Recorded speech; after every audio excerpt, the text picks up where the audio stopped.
their ticket to the finals for the first time in 27 years. The Cavaliers find themselves in uncharted waters. They're down 3-0 in the series, something no team has ever come back from, as everyone pretty much knows. We've said it a million times. Now, the Knicks beat the Cavs 121-108 in Game 3. They've won 10 straight playoff games, but Cavs coach Kenny Atkinson says doesn't matter. Listen. Analytically, I think we've won the I said 3 out of 3. We're 2 out of 3 in the expected. I don't know if you guys follow that. There's like an expected score, and we won 2 out of the 3. And I know you're looking confused, but there is really, if you believe in process and all that, like, man, take that layer. Us shooting way below expected, them shooting way over.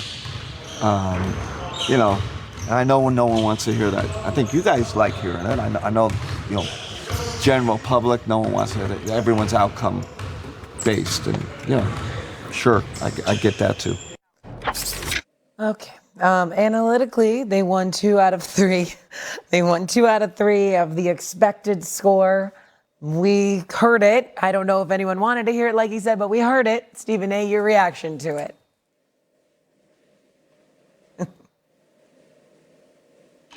That moment right there is why Kenny Atkinson deserves to be an assistant coach. Right there.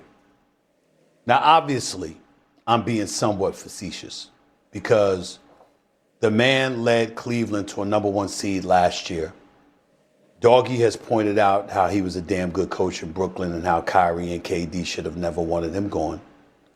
And even though they underachieved last year in the playoffs, here they are this year in the Eastern Conference Finals. Give credit where credit is due. But for any coach to have that come out of their mouth, it's egregious. And if you remember, Doggy, you may not remember. I'm sure Wendy does. I have it on very, very good authority that it was a moment like that when Daryl Morey sealed his fate in Houston. They lose a playoff game to the Golden State Warriors. And he walks up to Tillman Fertitta, and he's talking, the owner for the Houston Rockets. And he, after explaining some of the things that analytically was going on, he sees, so you see, we really, really won. They lost a playoff game.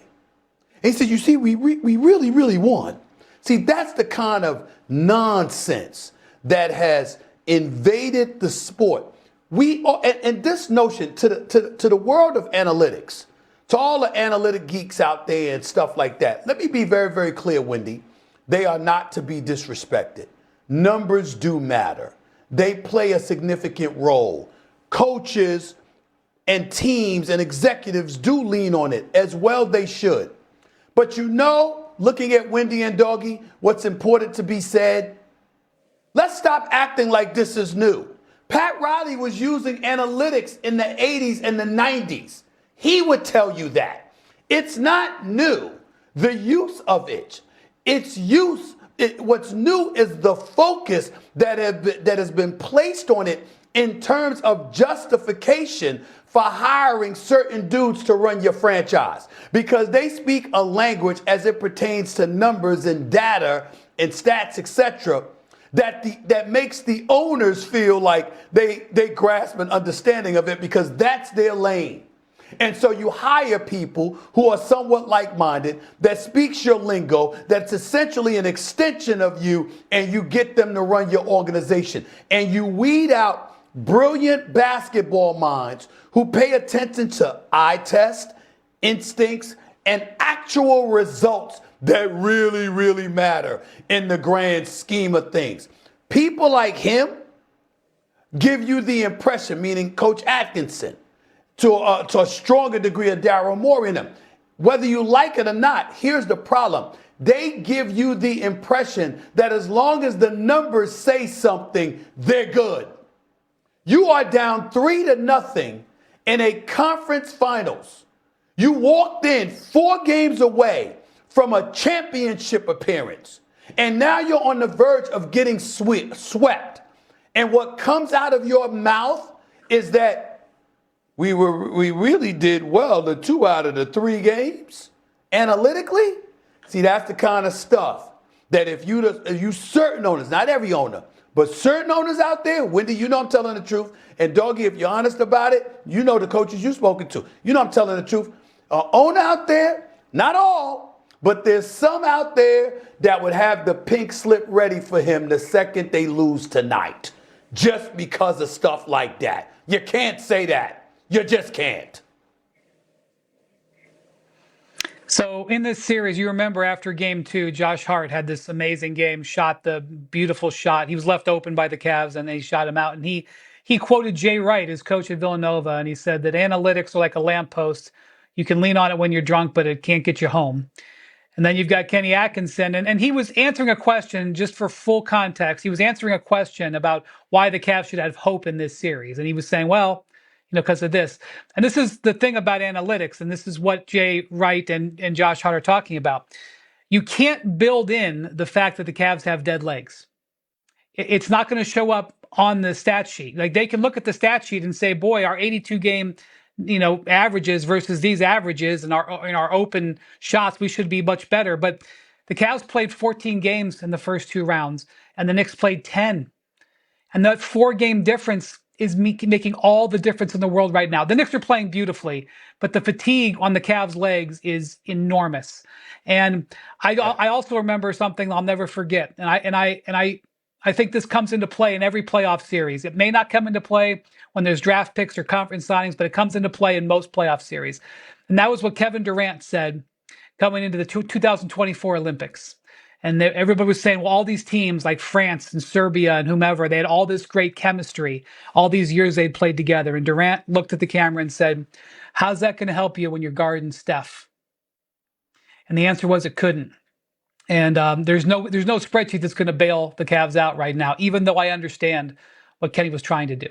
I mean, that to me is on top of his disaster in game 1. That's a rough one for Atkinson. He's had a rough series. And I'm a big Kenny fan. Northport, Long Island, he's had a rough series. He horrendously coached the last 7.5 minutes in game 1. Analytics doesn't win, talent does. And I don't buy Brian's point about dead legs. How come the Canadians don't have dead legs? They played 2 Game 7s on the road in the NHL, and they play every game, 82 games. They played 2 Game 7s on the road in the NHL, had no days off. They won Game 7 in Tampa, Game 7 in Buffalo, and they should be 2-0 up on Carolina, who played 8 games in the first 2 rounds. How come the Canadians don't have dead legs in this series? You would think that would motivate Cleveland, the fact that they were tested in that situation with 7 games. And the dead legs didn't bother the Cavs in the first, 38, 39 minutes, 40 minutes of game 1. What screwed them up is they didn't know what they had. Atkinson did a terrible job. That's what screwed them up. And plus, Mitchell didn't take the ball and score a couple of baskets. They missed 4 free throws. That's what lost the game. And listen, he sounds like David Stearns, the Mets general manager. Well, you know what? I got Simeon. I got Soto. I brought Peralta in. We did run defense. I got this guy playing this position. I helped my defense out, and I got Bichette. I did all these things, and the Mets are 15 games under 500. Okay. Analytics does not win.